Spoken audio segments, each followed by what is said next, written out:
Hello, I am back at the A-frame cabin and also back on YouTube making videos. If this is your first video of mine, hi, I'm Wallace Kinney, but you can call me Wallissimo. I'm an author of the internationally best-selling novel, A Dark and Secret Magic.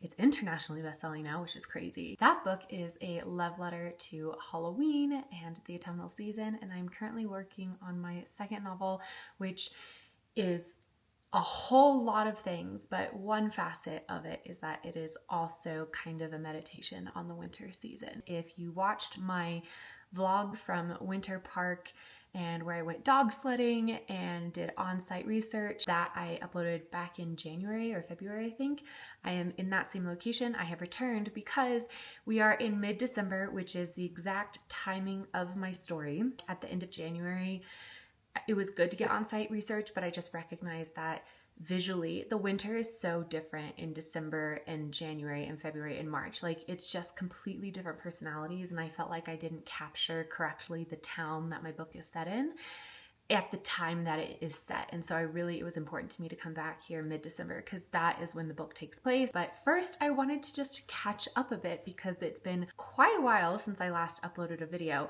Unless you've been watching my YouTube shorts, which, in case you didn't know, this summer I uploaded 75 YouTube shorts because I attempted my own version of the 75 hard challenge. If you haven't seen those, I highly recommend going and giving them a watch because it's such a chaotic journey. But the long and YouTube short of it is, I finished my novel, the first draft of my novel, and I sent that to my editor on September 1st.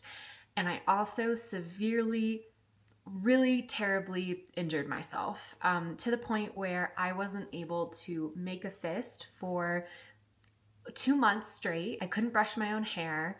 I couldn't cook. I couldn't open a jar of olives. I could barely take care of myself, let alone type or do anything creative. So hence why I have not been, Wallace. I was about to say, hence why I haven't been making videos, but let's be so for real. I stopped making videos in April. Other things happened in the spring that just made me step away for a little bit, but we don't need to get into all of that because it has nothing to do with writing, and it's a kind of a bummer, and I just feel like it's better if we just stick with the cozy chaos of a writing winter retreat. Two things. I am doing so much better. I'm out of my brace on the daily. I typically just wear my brace at night now. And also I'm expecting to get my edits back from my editor this week. That's why I've booked this cabin. I'm gonna be in this cabin for the first few nights, and then the last half of the week I'm going to a festival in Breckenridge that I went to last year, and that has highly inspired several chapters of my novel. Outside of research, outside of getting ready to receive my edits, I want to read, I want to journal, I want to prep for the new year because 2026 is knocking on the door. And I also want to test how I do typing because I have been doing voice to text for the past few months for my other job, my non-writing related job. And it works in terms of like business emails and things like that, but I cannot see myself using voice to text to edit a book. So today at some point, I'm going to attempt to do one 45-minute sprint. That's it. That's all I'm letting myself do today. And then depending on how my arm feels tomorrow, I might bump it up to a 45-minute sprint and a 25-minute sprint or whatever. And the idea is that by the end of this week, to attempt what I feel like is most feasible for me to do in the future, which is 3 45-minute sprints dedicated to writing every single day. Gone are the days in which I can enter goblin mode and write for 8 to 10 hours in bed with my elbow compressed like this. I can't do that anymore. I think the most I'll ever be able to work, which has like been a really interesting headspace to have to like buy into that idea that my workflow is going to significantly change. Anyway, I'm sure I'll talk about that a lot more during this vlog. Let's go ahead and get into the cozy day. It's just about 7:30 in the morning here. I have my cup of coffee. I have some stuff I want to do to get the day started, and I don't want to just talk your ear off. I want to let you settle into the cozy vibes as well. So let's do that.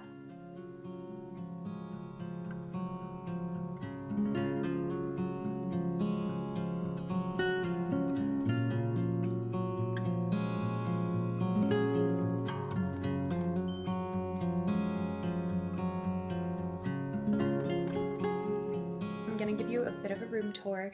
Now, I did do a room tour of this cabin in my last video, which you can go and watch. So instead of doing like a full hotel room tour, I'm specifically going to do a journal tour in the context of this room. Okay, our first stop on the tour is the bedside table where I have my morning coffee, and then we also have my phone, which I'm trying to really only use for filming and important communications. Then we have several books.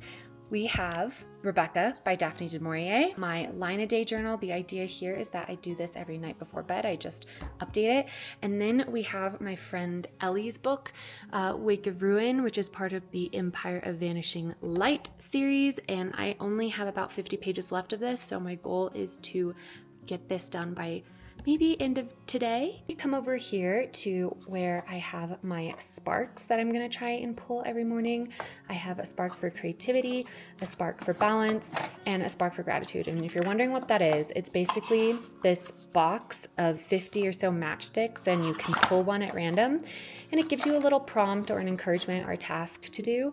And then I also have my anti-anxiety notebook because I do have therapy today, and this is something that I like to have on hand so I can talk to my therapist about whatever episodes I had last week. All right, and then we have the coffee table downstairs, which is kind of my real workstation.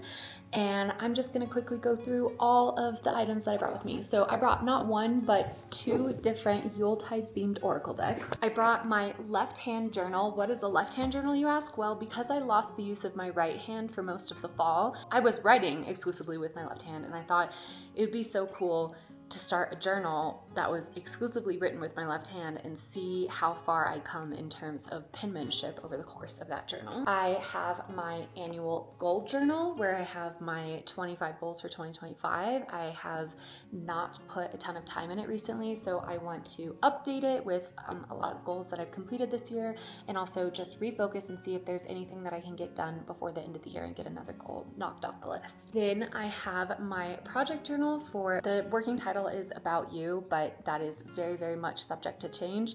And I will be working and writing notes in this when I go and do my on-site research, and also when I re-attend Uberfest. And then, because I'm not totally sure when I'm going to get my edits, but I still want to do, as I said earlier, that 45 minutes of writing today, and I'm not guaranteed to get my edits today, I have brought up a second goal journal plus all the other accoutrements that go with it. This is all from Notebook Therapy, and not a goal journal, sorry. This is another project journal for a different project, and I might work on that instead until I get my edits, because it also takes place in Colorado, also in the winter, but aesthetically, it's a totally, totally different story. It's an alien romance. All right, then we have just some random things, like these are little page markers. This is the pen that I use to sign all of my copies of A Dark and Secret Magic.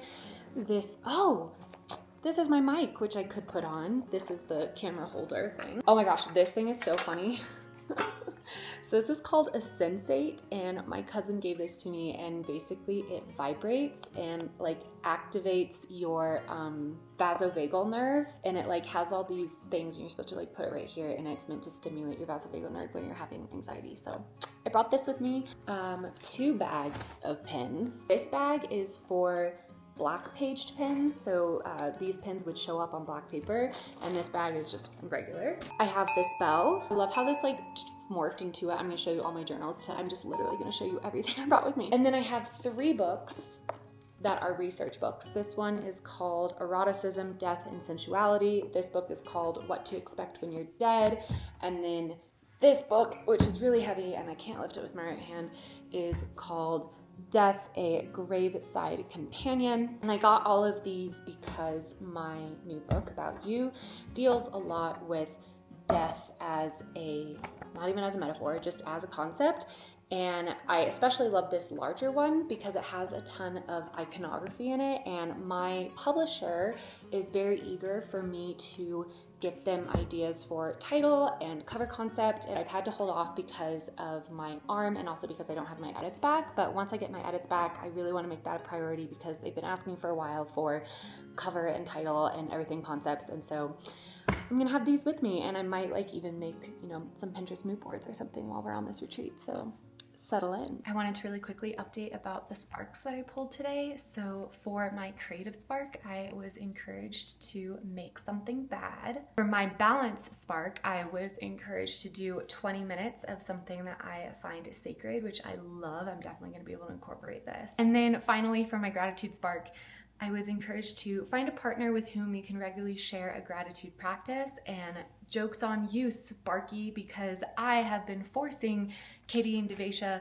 and Stieg to do gratitude practice with me for the last little while, and I have told them that I plan on continuing, whether or not it's against their will. I just got a call from Katie Ann, who is one of my closest writer friends, or you might know her as Katie Chandler, author of Backhanded Compliments.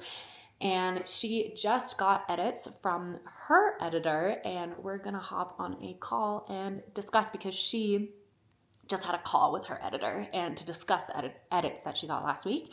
So we're gonna hop on a call to discuss the call that she just had with her editor. So that's what I'm gonna do now. So my spark that I pulled today, because I pulled sparks from all 3 spark bins, and for my spark for gratitude specifically, it says, find a partner with whom you can regularly share a gratitude practice. So I'm going to say it. Oh. I would like, if you'd like to participate, 3 things that you guys are grateful for, and then I will do 3 things too.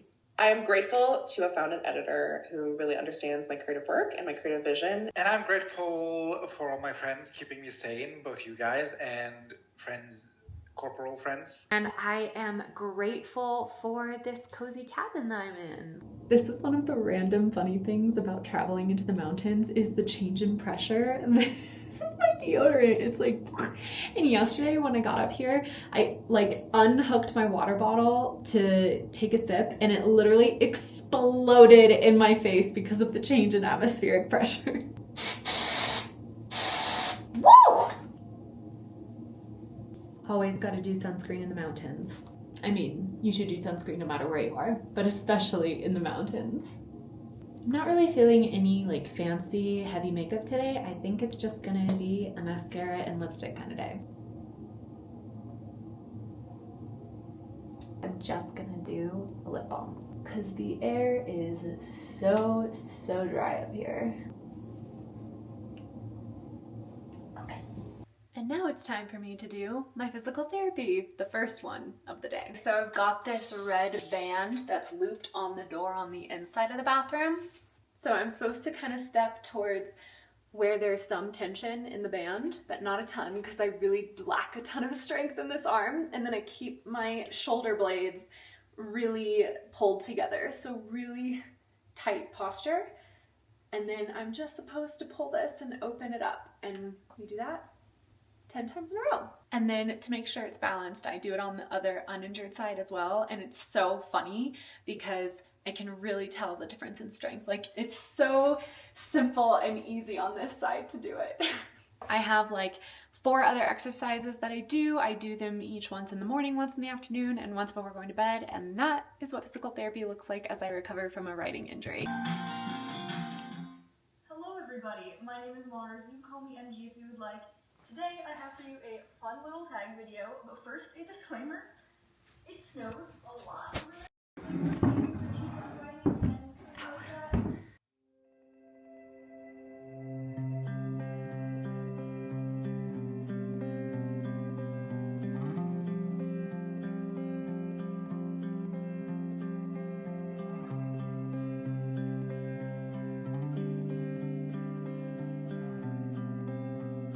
I've pulled the self-care card from my Yuletide Season of the Witch Oracle deck. That's so funny to me to have pulled that card. All right, I'm gonna read from the little info book what my card means for me today. Taking time for self-care is about more than baths, candles, and cups of tea.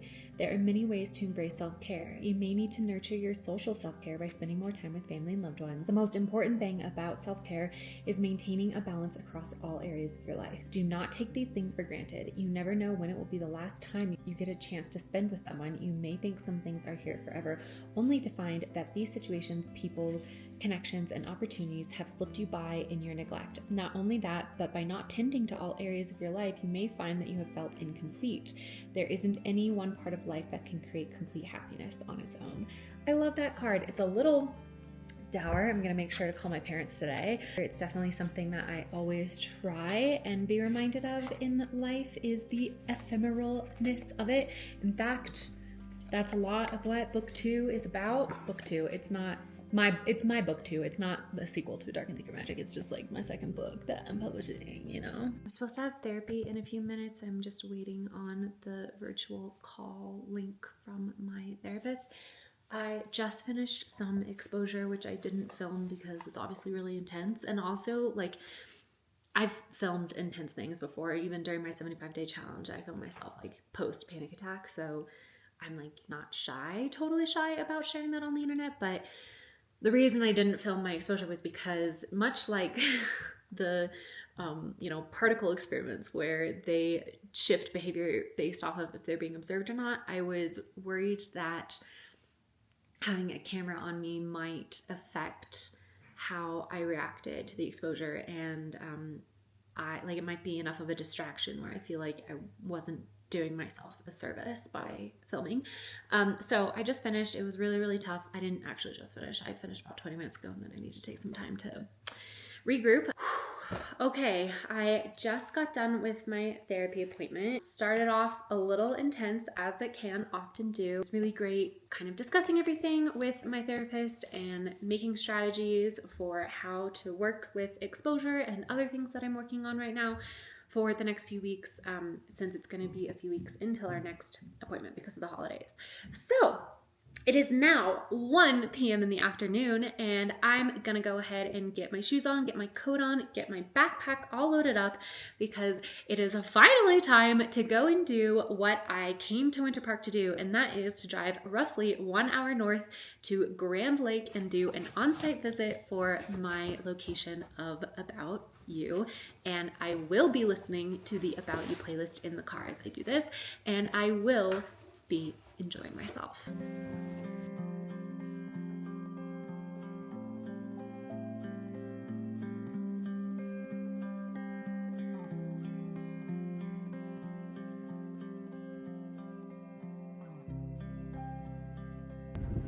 Okay, this is why I made this drive, because when I came in January, the lake was fully frozen, and I talked with a local and they said that it didn't really start freezing until end of December. And so that is how I wrote my book, and I get here and it's not fully frozen. You can see there's some like liquid parts right there, but this is clearly ice. And there is a semi-significant scene. Actually, there's several semi-significant scenes that take place in this book that it's going to be complicated if the lake has this much ice. Now, I was prepared for ice along the shore. I was not prepared for, I'm pretty sure this is frozen all the way across. It's not deeply frozen. I would not be safe to walk on, that's for sure. But it is frozen. And it's okay, because I mentioned multiple times in the story that it's like an unseasonably warm winter, and people are wondering why that is. Maybe something's up. I need to know what the norm is, and so I can write about it being specifically unusual. So, for example, one of the things is that it still hasn't snowed in town by the time our main character arrives. And as you can see, there is snow on the ground here, but it's not too much.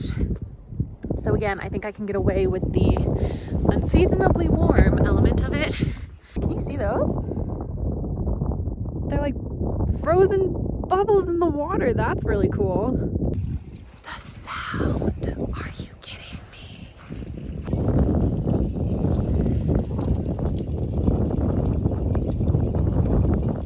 Okay, well, I forgot my mic. So I'm standing behind this shed to shield from the wind as I give you an update. I am gonna go stick my hand in the water because I feel like it's an important thing to do, and I'm kind of nervous, but I wanted to explain what I was doing without the sound of the wind because it is windy. Also, I'm not sure if you heard because of the wind, but the lake, the partial ice floating on the surface and then the water running underneath it is making the most incredible sound. Okay, let's go stick our hand in.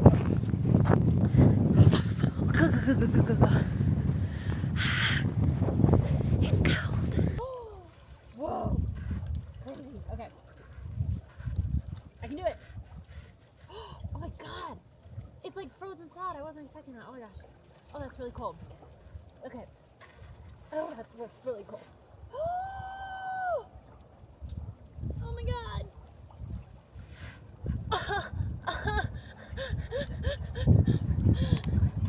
Oh my god.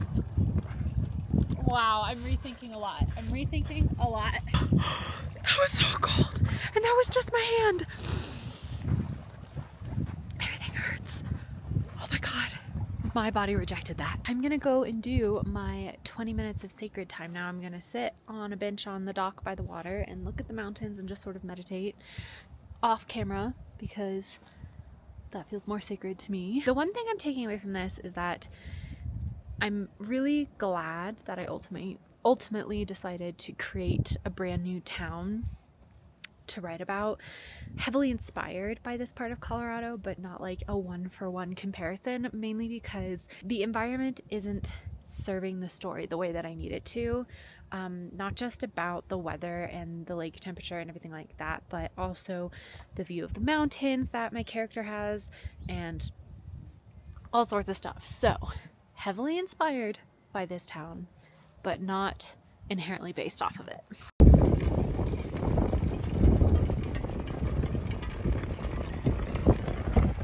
Okay, I have finished my time outside exploring the lake. I popped into a little like outdoor outfitter store, and I grabbed this t-shirt, which I don't know if you can see, but it says, ow, my arm hurts. Okay, it says Never Summer on it. This is a really glamorous look for me. It says Never Summer. I think it was the name of the outfitter, but it's also the name of the mountain range that's just outside of this town, and a huge part of my main character's personality is the Never Summer mountain range. So I felt like that was an appropriate shirt to get, and I wanted to support the local economy, so I grabbed that. I am peckish and freezing, so I am gonna find a little restaurant. I might just go to the restaurant I went to in the winter, because one of the reasons I came here was because I wanted to know if this town was a little more hustle bustle in December. It was completely shut down in January. Like, most of the businesses were vacant, closed for the season. And it seems like that is still the case. It looks a little bit more, but like a little bit, I mean a little bit. Like, there are maybe a few more people walking around than there were in January, but I might be one of the only like non-locals in town today. But anyway, I'm gonna find a place to get a bite and then I can head back to Winter Park. Whew, that garlic bread and hot chocolate was meant to just be a little afternoon snack, but oh my god, that just took me out. I want to go to bed, but I have a 50-minute drive ahead of me, so I'm gonna go ahead and do that because the sun is getting low and it'll set probably right as I'm getting back to Winter Park if I leave right now. So that's what I'm gonna do, and then I'm probably gonna take a nap when I get back because, yeah, I'm kind of in a food coma. I have returned and I got my mic figured out, which is great. And I know I said I was going to take a nap, but I'm a little worried that if I do that, I'm going to sleep basically straight through the night, even though it's just past 4 p.m. So I'm going to go ahead and get one of my books, get my little pocket change, go to the après club here and maybe get a coffee and read and chill out by the fire, but not near a bed. Also, I'm so frustrated that this is like me discovering that this place has freaking hot tubs and a sauna. Are you joking? I didn't bring a swimsuit, but next time I will be back. But also, I'm so annoyed I didn't bring them this time. Okay, never mind. I went to the clubhouse and there were a ton of people there, and I think it was like a function, and the bartender was super nice and he was like, it's open to the public, anybody can come, even though it's like technically, you know, I think it was like a co-working function or something, and I was like, I'm shy, so I'm gonna go back to my room and maybe it's a sign I can take a nap. Yeah. Okay. I have made myself a little bit of dinner. It's leftover red beef curry with some rice that I brought up from my apartment, and luckily this place has kind of a semi-functional kitchenette, so I was able to heat up my leftovers in my microwave. I rested for a little bit. I did some more video editing. I updated my annual goal journal, kind of so it's fully updated for the year. I've pinpointed some goals that only require just about a couple more hours of work that I can get done before the end of the year. So that was one of the main things I wanted to do this week. Unfortunately, my arm is really bothering me, which I am surprised by, but also not surprised by. I found that when I go for mountain drives, that can happen. I don't know if it's the change in altitude or basically my forearm, like this whole area, I'm using the spoon to indicate, the spoon handle to indicate, this whole area has just like a slight burning to it, and the veins along my hands are aching. So I don't think I'm gonna attempt a 45-minute sprint tonight but I was supposed to work on something bad today. One of my sparks, my last spark of the day was to work on something bad. I thought how perfect it would be to work on Down Bad, which is my alien romance story, and it literally has the word bad in it. So maybe I'm gonna eat my dinner. I'm gonna watch this comedy Baldur's Gate 3 video, and maybe I'll be able to regroup for a little bit of work at least later tonight. Okay, it's been a few hours and I have just mainly been editing this video because I am determined to have it edited and uploaded before the end of the year. It's not even 8 p.m. yet, and I really, really don't want to have the day end on kind of like a bummer of a note, just like I'm tired note. So I am going to try and go to the Après Club one more time. We're going to give this another shot. I'm taking a couple of things with me. I'm taking my friend Ellie's book, which is something I wanted to work on. I'm going to take a little cash only, in case I want to get myself a fun little drink just to make it a little more romanticized. I'm taking a purple pen, and I am going to take my Down Bad journal. So even though I'm not going to attempt my 45-minute sprint, I called Katie Ann, by the way, because I needed reinforcements. I needed a shock to my system. And she was the one who was basically like, well, you can still work on Down Bad even if you're not going to do a 45-minute typing sprint. And I thought that was so true. Such a good point. So I'm taking my journal and all of its accoutrements. I'm going to be doing left-handed writing in the journal. Cross your fingers for me that the Après Club is a little less, in fact, a little less. Pray for me that it's a little less.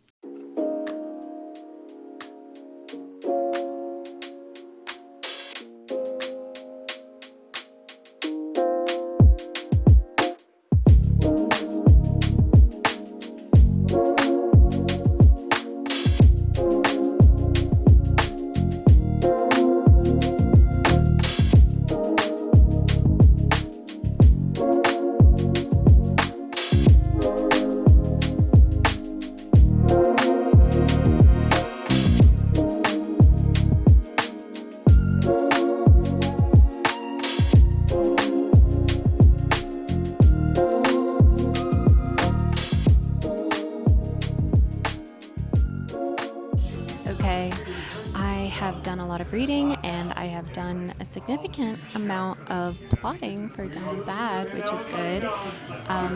But I do think that this place is closing soonish, so I'm gonna close my tab of my one non-alcoholic drink and head back to my room for a cozy night in. I'm really, really glad that I pushed myself to come here and do these things, because I feel like the day would have felt incomplete without them.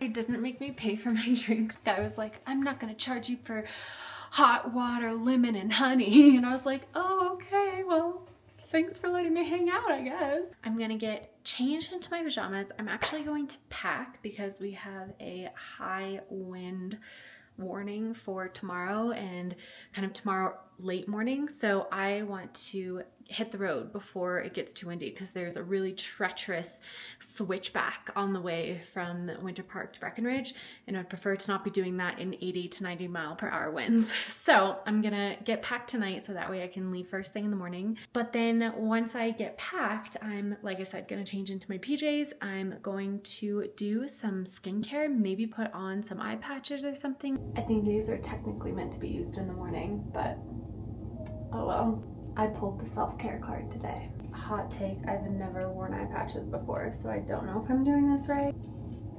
Okay.